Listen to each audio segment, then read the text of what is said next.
আসসালামু আলাইকুম রহমতুল্লাহি ওয়া বারাকাতুহু।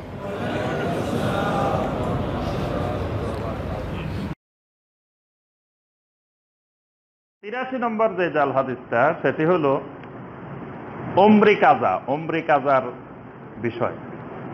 উমরি কাজাও আমরা অনেকে শুনছেন, প্রায় সবাই শুনছেন। উমরি কাজা নামে একটা নামাজ শুনছেন তো? যে উমরি কাজা হলো, বিশেষ করে এই নামাজটা বাংলাদেশে বা বর্তমান দুনিয়াতে বেশি প্রচলিত এই জন্য, কারণ এক মানুষ যৌবন বয়সে নামাজ পড়ে না, যুবক বয়সে নামাজ পড়ে না, দীর্ঘ সময় বালেগ হওয়ার পরে চলে গেছে, নামাজ পড়ে নাই। যখন একটু শরীর দুর্বল হয়ে আসতেছে, মৃত্যুর কথা মনে হইতেছে, 40 পার হইছে, আস্তে আস্তে একটু শরীর দুর্বল হচ্ছে, মৃত্যুর দিকে আগাইতেছে, আস্তে আস্তে এবার একটু আল্লাহর কথা মনে হয়, আখিরাতের কথা মনে হয়, দ্বীনের কথা মনে হয়, এবার একটু নামাজ পড়ার চেষ্টা করে, এবার একটু আলেম ওলামারা কি কয় মসজিদে একটু শোনার চেষ্টা করে, বসার চেষ্টা করে। আগে কিন্তু এগুলোর খেয়াল থাকে না। তো এই শুনতে শুনতে যখন এক সময় যায় শুনে যে নামাজ না পড়লে জাহান্নামে যাইতে হবে, তো এই যে দীর্ঘ এত বছর পড়ি নাই, এই অনুশোচনাটা তার ভিতরে আসে। এখন আপনি জিজ্ঞাসা করে যে হুজুর, যে এত বছর যে পড়ি নাই, এগুলা কি করব? তা আমরা সমাধান দিয়ে দিই যে ভাই শোনেন, আপনি এগুলার উমরি কাজা আদায় করবেন। আপনি 20 বছর আদায় করেন নাই, তো এই 20 বছরের জন্য আপনি পরবর্তী 20 বছর আপনি আদায় করবেন। প্রত্যেক নামাজের সাথে, প্রত্যেক ফরজ নামাজ জোহর পড়বেন, জোহরের সাথে আরেকটা জোহর পড়বেন, আরো 4 রাকাত পড়বেন, আসর পড়বেন, আরো 4 রাকাত পড়বেন, মাগরিব পড়বেন, আরো 4 রাকাত পড়বেন। এইভাবে আপনি সারা জীবন এই উমরি কাজা আদায় করে যাবেন। তাহলে আপনি 1 বছর আদায় করলে 1 বছরের কাজা আদায় করলেন। এই যে কথাটা বলা হয়, এই কথাটা নবী সাল্লাল্লাহু আলাইহি সাল্লামের কোনো হাদিসে আসে না। তবে একটা জাল হাদিসও এই ব্যাপারে বানানো হয়েছে, একটা জাল হাদিসের উল্লেখ পাওয়া যায়। কিন্তু হাদিসটার ব্যাপারে সমস্ত মুহাদ্দিসিনে কেরাম, আল্লামা ইবনুল জাওজি রাহমাহুল্লাহ, আল্লামা সুয়ুতি রাহমাহুল্লাহ, আল্লামা শাওকানি রাহমাহুল্লাহ, তারা বলছেন যে সমস্ত ওলামায়ে কেরাম, মুহাদ্দিসিনে কেরাম এই ব্যাপারে একমত যে এই হাদিসটা জাল হাদিস উমরি কাজার ব্যাপারে। কারণ উমরি কাজা যদি এরকম কোনো গুরুত্বপূর্ণ ইবাদত হইতো, তাহলে হাদিসের গ্রন্থগুলোতে এইরকম একটা অধ্যায়ের শিরোনাম থাকতো। কারণ হাদিসের গ্রন্থে দেখবেন নামাজের যতগুলো বিষয় আছে, প্রত্যেকটা বিষয়ের উপরে এক একটা বাব, এক একটা অধ্যায়ের শিরোনাম আছে। মুহাদ্দিসিনে কেরাম প্রত্যেকটা বিষয়ের জন্য আলাদা আলাদা একটা একটা শিরোনাম নির্ধারণ করছেন। তো এই শিরোনামে, উমরি কাজা শিরোনামে কোনো হাদিসের গ্রন্থে কোনো বাব নাই, কোনো অধ্যায় কায়েম করা হয় নাই। অর্থাৎ এই ধরনের কোনো নামাজ, এই ধরনের কোনো উমরি কাজা ইসলামে নাই। নামাজ এমন একটা ইবাদত, এটার কোনো বিকল্প নাই, এটার কোনো কাফারা নাই। একজন মানুষের যতক্ষণ হুঁশ আছে ততক্ষণ সালাত আদায় করতেই হবে। হুঁশ নাই, আল্লাহ মাফ করে দিবেন, তার থেকে আল্লাহ পাক কলম উঠিয়ে নেবেন যখন বেহুঁশ হয়ে যাবে। আর যতক্ষণ হুঁশ আছে ততক্ষণ দাঁড়াইতে পারলে দাঁড়াই, দাঁড়াইতে না পারলে বসে, বসতে না পারলে শুয়ে, শুয়ে না পারলে ইশারায়, মানে ইশারার মাধ্যমে হলেও সালাত আদায় করতে হবে। মানে সালাত এমন একটা ইবাদত যেটা বাদ দেওয়ার কোনো উপায় নেই। তো সুতরাং এটা ইশারার মাধ্যমে হলেও সালাত আপনার আদায় করতেই হবে। তারপরে সাহাবায়ে কেরামের সময় তো সাহাবায়ে কেরামের আকীদা ছিল এরকম যে একজন মুসলিম দুনিয়া সব গুনাহ করতে পারে, কিন্তু কখনো নামাজ ছাড়তে পারে না। এজন্য সাহাবায়ে কেরামের ইজমা হয়ে গেছিল যে সালাত ছেড়ে দেওয়া মানে কুফরি। যে কোনো লোক যদি সালাত ছেড়ে দেয়, বোঝা যেত যে সে কুফরি করছে, সে ইসলাম থেকে বের হয়ে গেছে। এই জন্য নবী সাল্লাল্লাহু আলাইহি ওয়াসাল্লামের যুগে, সাহাবায়ে কেরামের যুগে মুনাফিকেরা পর্যন্ত নামাজ ছাড়ে দেওয়ার সাহস করত না। মুনাফিকেরাও অন্তর থেকে নামাজ পড়তো না, কিন্তু বাধ্য হয়ে তারাও নামাজে আসতো।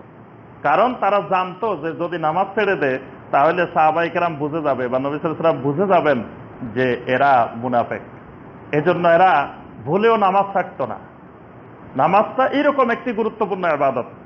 তো সুতরাং নবী সাল্লাল্লাহু আলাইহি ওয়াসাল্লামের যুগে কেউ এরকম 5 বছর 10 বছর ঈমান আনার পরে নামাজ পড়েন নাই, এমন ঘটনা সাহাবায়ে কেরামের জীবনে কোনোদিনও ঘটে নাই। বরং সমস্ত সাহাবায়ে কেরাম ঈমান আনার পরে ইন্তেকাল পর্যন্ত তারা কখনো নামাজ ছাড়েন নাই। কিন্তু ঈমান আনার আগে তাদের কিন্তু দীর্ঘ সময় নামাজ পড়েন নাই। কোন কোন সাহাবী ঈমান আনছেন 40 বছর বয়সে, কেউ 45 বছর বয়সে, কেউ 50 বছর বয়সে, কেউ 60 বছর বয়সে ঈমান আনছেন। এখন এই যে 40-50 বছর পর্যন্ত তারা আপনার নামাজ পড়েন নাই, তাহলে এই 40-50 বছর পর্যন্ত নবী সাল্লাল্লাহু আলাইহি ওয়াসাল্লাম কি বলছেন যে তোমার এখন জোহরের সাথে জোহর পড়িও, আসরের সাথে আসর পড়িও, এগুলা সব তোমার উমরি কাজা আদায় করতে হবে। অর্থাৎ এরকম উমরি কাজার বিধান নবী সাল্লাল্লাহু আলাইহি ওয়াসাল্লাম দেন নাই। যতদিন তাদের ঈমানই ছিল না ততদিন তারা সালাত আদায় করে নাই। যখন তারা ঈমান আনছেন, আল্লাহ পাক তাদেরকে ঈমানের মতো নিয়ামত দিয়েছেন, তখন তারা সালাত আদায় করেছেন।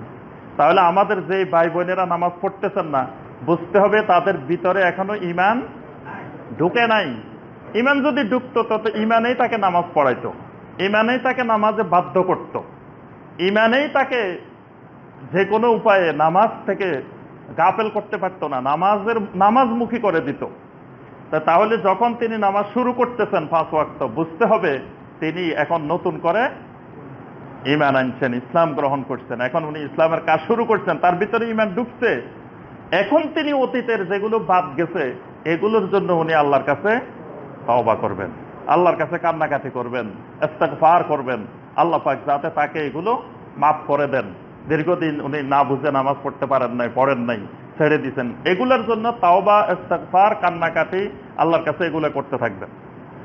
আর বেশি বেশি তিনি সুন্নত নামাজ, নফল নামাজ এগুলো তিনি বেশি বেশি আদায় করবেন। কারণ নবী সাল্লাল্লাহু আলাইহি ওয়াসাল্লাম বলছেন কিয়ামতের ময়দানে কারো ফরজের যদি ঘাটতি হয়, তাহলে সুন্নতের মাধ্যমে, নফলের মাধ্যমে, এই নামাজগুলোর মাধ্যমে তার ওই ফরজটার ঘাটতি পূরণ করা হবে। এজন্য তিনি বেশি বেশি সুন্নত, নফল, সালাত এগুলো আদায় করবেন। আর অতীতের নামাজগুলোর জন্য আল্লাহর কাছে ইস্তিগফার করবেন, তাওবা করবেন। কিন্তু এগুলো কাজা করা লাগবে না। তবে 5 ওয়াক্ত পর্যন্ত যদি কাজা হয়ে যায় কোনো কারণে, একজন মুসলিমের সর্বোচ্চ 5 ওয়াক্ত কাজা হতে পারে, এর উপরে কাজা হতে পারে না। কারণ আপনি যে কোনো কাজেই থাকেন দুনিয়ার, না হয় 24 ঘন্টা থাকবেন, আর 24 ঘন্টা কখনো একজন মানুষ এক আধারে কাজে থাকে না, মাঝখানে গ্যাপ থাকেই। তো যদি কোনো কারণে 24 ঘন্টাই আপনি এক আধারে সালাত আদায় করতে পারেন নাই, তাহলে এই 5 ওয়াক্ত সালাতের কাজা করতে হবে।